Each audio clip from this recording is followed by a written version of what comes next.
اور نہیں نکلتے عمران خان کے لیے، تم کیا کرو گے ہمارا؟ یہ علیمہ خان ہے، یہ بہنیں ہیں جن کی حکمت عملی کے مطابق عمران خان کی یہ تحریک دوستو آج زندہ ہے۔ دوستو پاکستان تحریک انصاف کی جو سیکنڈ ٹیئر لیڈرشپ جو کہیں پر آپ کو ایکٹیو نظر نہیں آتی، جس میں barrister Gohar and rest of the company, ان کو اب اپنے لالے پڑ گئے ہیں کہ بہنوں نے آ کر ان سب کو ایکسپوز کر دیا۔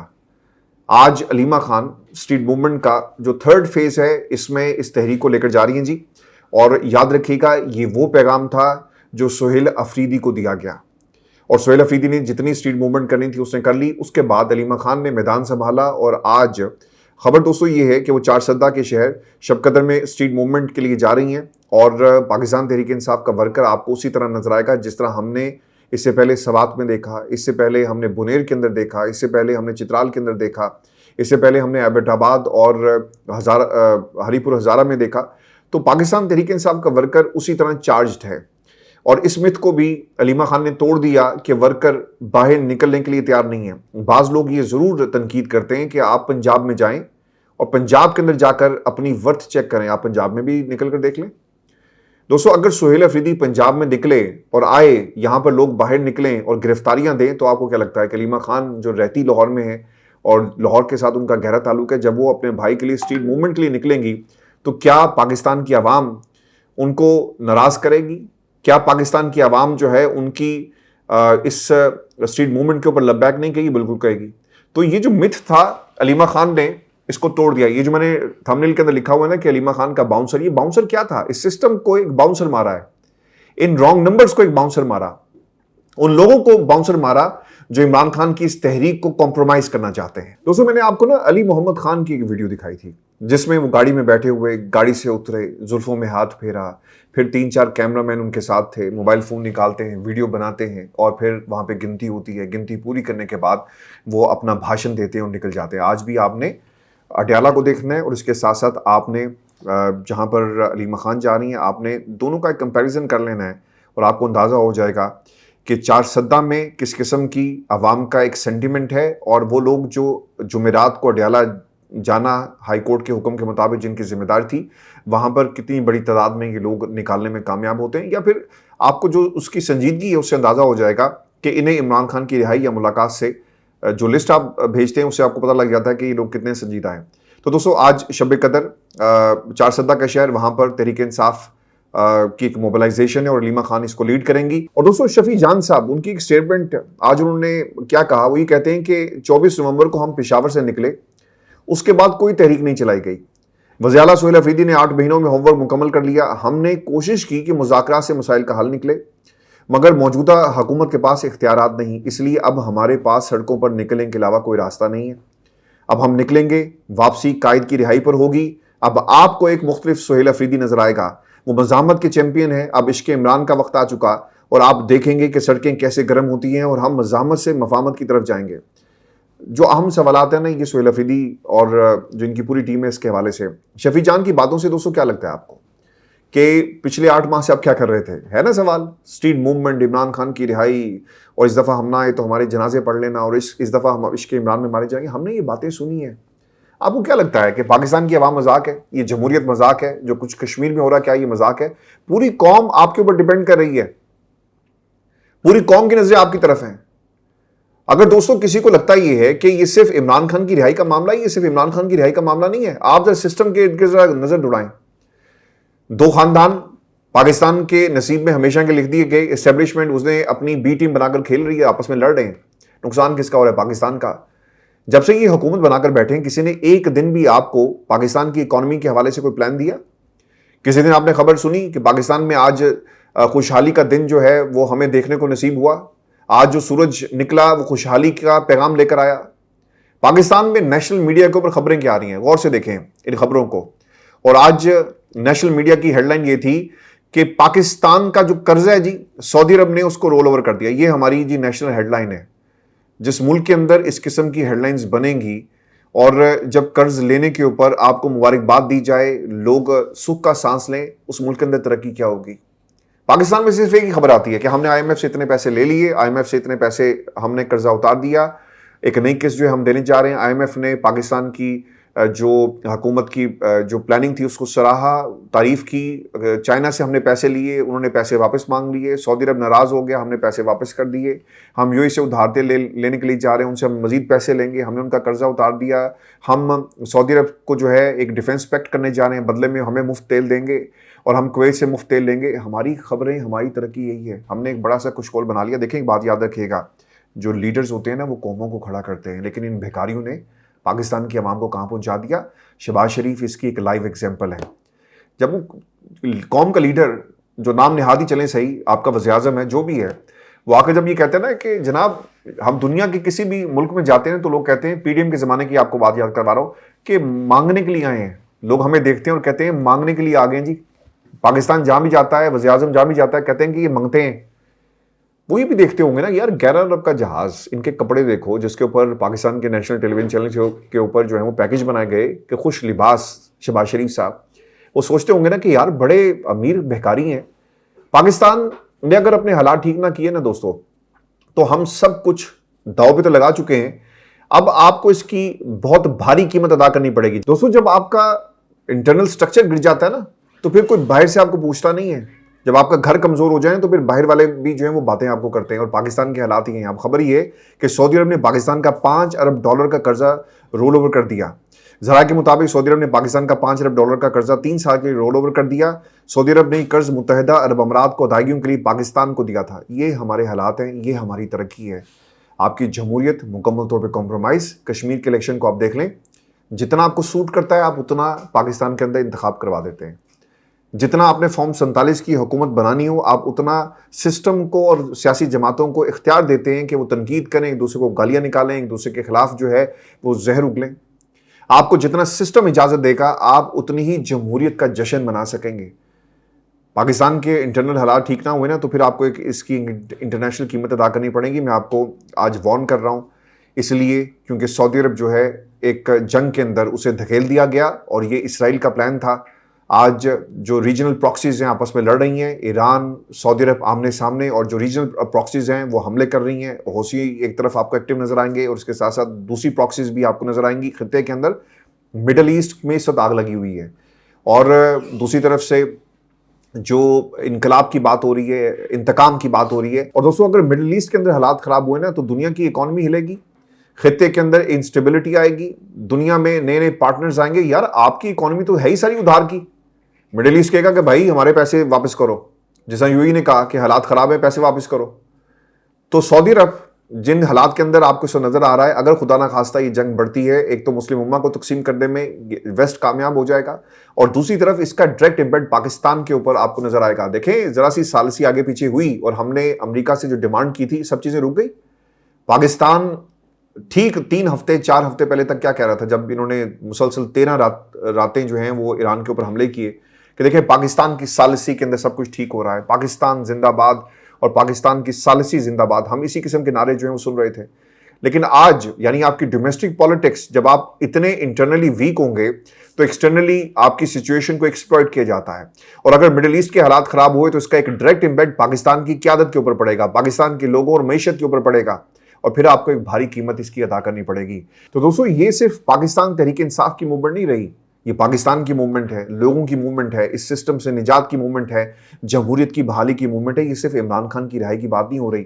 تو شفیع جان صاحب اپنے جو سٹیٹمنٹس ہیں آپ ان کے اوپر ذرا غور کریں، اور اسد کیسر صاحب آپ کرکٹ کھیلنا بند کریں. عمران خان اپنی زندگی داؤ پر لگا کر جیل میں اپنی ایک جو دن ہے اس ملک کے اوپر قربان کر رہا ہے، اپنے ایک لمحے کو قربان کر رہا ہے، اور آپ انجوائے کر رہے ہیں، کرکٹ کھیل رہے ہیں. دوستو اس کے اوپر کافی زیادہ اس وقت تنقید کی جا رہی ہے اور بتایا جاتا ہے کہ کسی فیملی کے ساتھ یعنی لندن میں اپنی فیملی کے ساتھ وہ کرکٹ کھیل رہے ہیں، اور پھر اس کے بعد انہوں نے کیا اعلانات کیے، 5 اگست کا جلسہ وغیرہ وغیرہ. میں نے تو اسد کیسر صاحب کو ہمیشہ جو ہے وہ شک کی نگاہ سے دیکھا. With due respect to Asad Qaiser, the reason is کہ یہ پرویز خٹک صاحب کے ساتھ بیٹھے ہوئے تھے جب انہوں نے پاکستان تحریک انصاف پر سرجیکل سٹرائک کی اور عمران خان کو برا بھلا کہہ کر وہ اپنی ایک نئی پارٹی بنا کر بیٹھ گئے. مجھے اس دن سے یہ کبھی بھی عمران خان کے ساتھ مخلص نہیں لگے. وہ باتیں ضرور کرتے ہیں لیکن دوستو اسد کیسر کا سروائیو کرنا، برسٹر گوہر کے اوپر کوئی مقدمہ نہیں ہے، سلمان اکرم راجہ صاحب جو ہیں وہ آپ کو ہر وقت نظر آتے ہیں، اور باقی لوگ جو کمپرومائز تھے وہ مکمل طور پہ کمپرومائز اپنے آپ کو روپوش کر کے وہ سائڈ پہ بیٹھے ہوئے ہیں. تو کہیں نہ کہیں یہ لوگ اسی قبیلے سے تعلق رکھتے ہیں جنہوں نے پاکستان تحریک انصاف کو یہاں پر پہنچا دیا. اور دوستوں آپ کو نورین نیازی کے حوالے سے خبر یہ دے دیں کہ NCCIA کے مقدمے میں حفاظتی ضمانت کے لیے درخواست دائر کر دی گئی ہے اور درخواست میں کہا گیا کہ NCCIA نے پیکا ایکٹ کے تحت مقدمہ درج کیا. اب عبوری ضمانت کے لیے متعلقہ عدالت میں پیش ہونا ہے. خدشہ ہے کہ NCCIA ان کو گرفتار کر لے گی, تو نورین نیازی کی حفاظتی ضمانت کے لیے باقاعدہ طور پہ درخواست جو دے دی گئی ہے. اب آپ کو ایک اور خبر بھی دے دیں, اور یہ پاکستان پیپلز پارٹی کے مزید الزامات کیا ہیں. دیکھیں یہ جو نورا کشتی اس وقت نظر آپ کو آ رہی ہے نا, یہ ہے فارم 47 کی نورا کشتی, اور یہ فارم 47 کی حکومت کا جو پاکستان پیپلز پارٹی سے اس وقت پیچ آپ کو نظر آ رہا ہے, پڑا ہوا ہے. اور یہ راؤنڈ جو ہے جی, یہ 47واں راؤنڈ شروع ہو چکا ہے, اور اس راؤنڈ کے اندر یہ خوب جھوٹ بولیں گے, خوب ایک دوسرے کے اوپر بہتان الزام تراشی ہوگی, اور یہ راؤنڈ لمبا ہوگا, اور اس وقت تک لمبا ہوگا جب تک کشمیر کے انتخابات کا نتیجہ نہیں آ جاتا, اور یہ اس وقت تک آپ کو لوگ ایک دوسرے کے اوپر الزامات لگاتے ہوئے نظر آئیں گے. دوستوں تفصیلات کے مطابق secretary general peoples party Pakistan peoples party Nayyar Bukhari صاحب یہ کہتے ہیں کہ پوری قوم کہتی ہے کہ مسلم نون کے پاس فارم 47 کا مینڈیٹ ہے. ان کو ہم پہ الزام لگانے سے پہلے اپنے گریبان میں جھانکنا چاہیے. اس ملک میں جمہوری نظام کے لیے ان کو ہم نے سپورٹ کیا, قومی مفاد میں ہم نے یہ فیصلہ کیا. دھاندلی کی پیداوار نون لیگ ہے. تو میں آپ کو نا ایک لمحے کے لیے یہاں پہ روکوں گا, اور یہ جو ان کا فارم 47 والا راؤنڈ چل رہا ہے نا, اس کے اوپر ایک ایک ان کے جملے کا ہم جواب دیں گے. دیکھیں اگر آپ یہ کہتے ہیں نا کہ ہم نے جمہوریت کی خاطر پاکستان کو سپورٹ کیا, اس کا مطلب کیا تھا کہ پاکستان کی اسٹیبلشمنٹ ان کو دھمکی لگائی تھی کہ اگر تم نون لیگ کے ساتھ حکومت نہیں بناؤ گے تو پھر کیا ہوگا, ہم پاکستان کے اندر مارشل لا لگا دیں گے. کیا یہ ہوا؟ یا پھر ان کو یہ کہا گیا کہ اگر تم نون لیگ کے ساتھ حکومت نہیں بناؤ گے تو تمہارے کیسز کھل جائیں گے؟ کون سی ایسی بات کہی گئی؟ تو نیر صاحب پوری قوم کو بات بتائیں. تو اگر آپ نے جمہوریت کے ساتھ کھڑے ہونا تھا تو جس کو سب سے زیادہ ووٹ پڑے اس کے ساتھ کھڑے ہوتے ہیں نا, جنہوں نے ووٹ دلوائے فارم 47 کے مطابق, آپ ان کے ساتھ جا کر کھڑے ہو گئے, تو کون سی جمہوریت؟ دوستوں میں آپ کو نا ہمیشہ ایک بات کہتا ہوں, آپ کو یاد ہوگا کہ بینظیر نے کہا تھا کہ democracy is the best revenge, لیکن پاکستان پیپلز پارٹی نے کیا کیا, انہوں نے اس جملے سے ڈیموکریسی نکال دی اور صرف ریونج کو اپنا لیا. اب وہ کرسی کے لیے سب کچھ کریں گے, اور کرسی کے لیے سب کچھ وہ کر بھی رہے ہیں. اب آگے جو دوسرا جملہ ان کا کہ دھاندلی کی پیداوار نون لیگ, 1988 میں نواز شریف وزیر اعلیٰ تھے تو وزیر اعظم جنیجو کو انہوں نے کس طرح چھوڑا اور خود نگران وزیر اعظم بنے. 1990 کا الیکشن ان کی طرف سے چرایا گیا. 2013 کا الیکشن RO الیکشن تھا. 2024 کا الیکشن آپ کے سامنے ہے. بھائی بولو نا, آپ کے سامنے کیا ہوتا ہے؟ کہو کہ عمران خان جیتا اور وہ ایک جیل کے اندر ایک ایسی سزا کاٹ رہا ہے جو اس نظام نے اس کو دی. اس نے کوئی ایسا گناہ نہیں کیا تھا, نہ کوئی ایسا جرم کیا جس کی سزا وہ آج کاٹ رہا ہے. بولو. لیکن ان کو فائلیں دکھا کر, ان کو شیشے میں اتار کر, ان کو لالچ دے کر, جو کچھ بھی ہوا, پاکستان کی اسٹیبلشمنٹ کامیاب ہوئی ایک حکومت بنانے میں. اور نیر بخاری صاحب جو ہیں وہ کس منہ سے پاکستان میں جمہوریت کی بات کرتے ہیں. اور دوستو چودھری یاسین صاحب کی جی ایک سٹیٹمنٹ ہے, اور وہ کیا کہہ رہے ہیں جی کہ LA11, LA10, LA9 کوٹلی کے 3 حلقوں میں 99.69% ووٹ پول ہوئے, جبکہ باقی ڈویژنز میں 30% ووٹ پول ہوئے. یہاں ٹھپے لگائے گئے. بالکل ٹھیک ہے. اب پیپلز پارٹی اور نون لیگ کے درمیان جو اس وقت نورا کشتی جو چل رہی ہے, اوبویسلی اس کا کوئی نتیجہ تو نکلے گا. اور جو پاکستان کی اسٹیبلشمنٹ کے ترجمان صحافی منیف فاروق یہ کہتے ہیں کہ میں یہ خبر کے طور پر کنفرم کر سکتا ہوں کہ بلاول بھٹو کے بیانات پر پنڈی اسلام آباد کے چند اہم مقامات پر کوئی خوشی کی لہر نہیں دوڑ رہی. وہ ان کے ساتھ کمفرٹیبل نہیں. اسٹیبلشمنٹ کا جو موقف ہے اس وقت صرف نون لیگ اس کی توثیق کر رہی ہے, اور نون لیگ ان کے ساتھ کھڑی ہے. 1 پیج کے اوپر وہ آپ کو نظر آئیں گے, لیکن پاکستان پیپلز پارٹی ان کے ساتھ نہیں کھڑی. دیکھیں ایک چیز آپ نے یاد رکھنی ہے, جب گلگت بلتستان کے انتخابات ہوئے نا, تو بلاول نے دھرنے کی بات کی. بلاول نے ان لوگوں کو ایکسپوز کرنا شروع کر دیا. پاکستان کی تاریخ میں یہ ایک نئی رسم اب چل پڑی ہے, ایک نیا رواج ہے کہ انتخابات کے نتائج جو ہے نا وہ کئی دن کے بعد آتے ہیں. ٹھیک ہے, یہ کئی ہفتے گزر گئے, گلگت بلتستان کا نتیجہ نہیں آیا چونکہ نون لیگ اور پیپلز پارٹی کے درمیان لڑائی ہو رہی تھی. پاکستان پیپلز پارٹی کو حکومت دے دی گئی, بلاول نے دھمکی دی, حکومت مل گئی, اور پھر یہ طے پایا کہ کشمیر کا جو محاذ ہے یہ ہم نون لیگ کے حوالے کریں گے. دیکھیں یہ جو نون لیگ کی تیاری تھی وہ کیا تھی.